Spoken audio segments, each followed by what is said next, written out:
Campuran larutan yang kita ketahui secara jelas ada dua macam, yaitu campuran homogen atau larutan sejati dan campuran heterogen atau suspensi.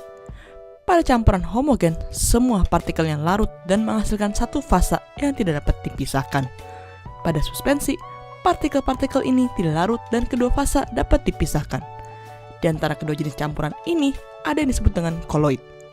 Koloid ini merupakan satu fasa tidak terpisah, tetapi partikelnya tidak sekecil larutan sejati. Contoh koloid dalam kehidupan sehari-hari adalah saus tomat dan aerosol. Dalam sistem koloid, partikel koloid disebut dengan fasa terdispersi dan mediumnya sebagai medium pendispersi.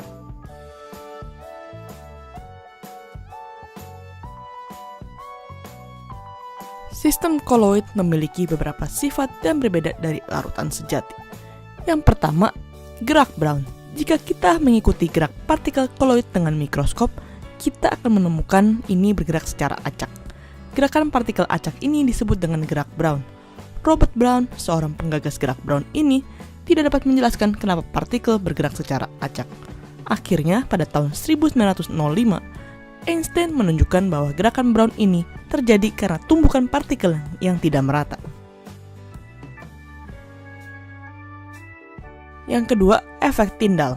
Efek Tyndall adalah ketika sistem koloid disinari oleh suatu cahaya.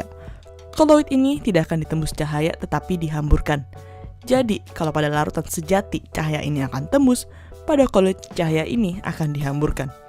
Hal ini terjadi karena ukuran partikel koloid relatif besar sehingga memantulkan cahaya yang jatuh padanya. Yang ketiga, adsorpsi. Zat-zat yang terdispersi dalam koloid dapat memiliki sifat listrik pada permukaannya. Partikel ini menimbulkan gaya van der Waals sehingga dapat mengikat partikel-partikel zat asing. Gejala penempelan zat asing ini disebut dengan adsorpsi.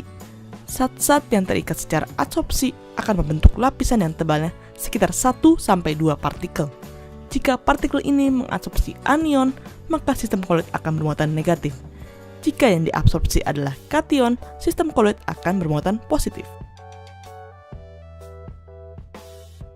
Yang keempat, elektroforesis.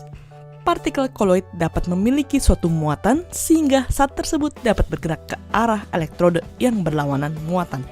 Migrasi partikel koloid ini disebut dengan elektroforesis.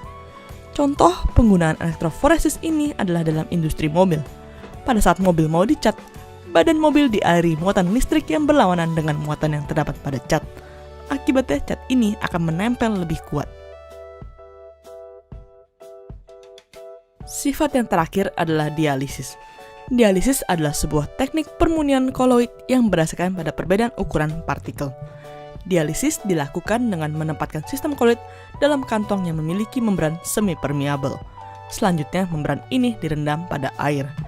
Ion-ion pada medium pendispersi lebih kecil daripada partikel koloid, sehingga ion ini dapat pindah dan keluar dari sistem koloid. Partikel koloid akan tetap berada dalam kantong membran. Ada pertanyaan? Langsung email aja ke smarterindo@yahoo.com atau bisa ke Facebook atau ASFM.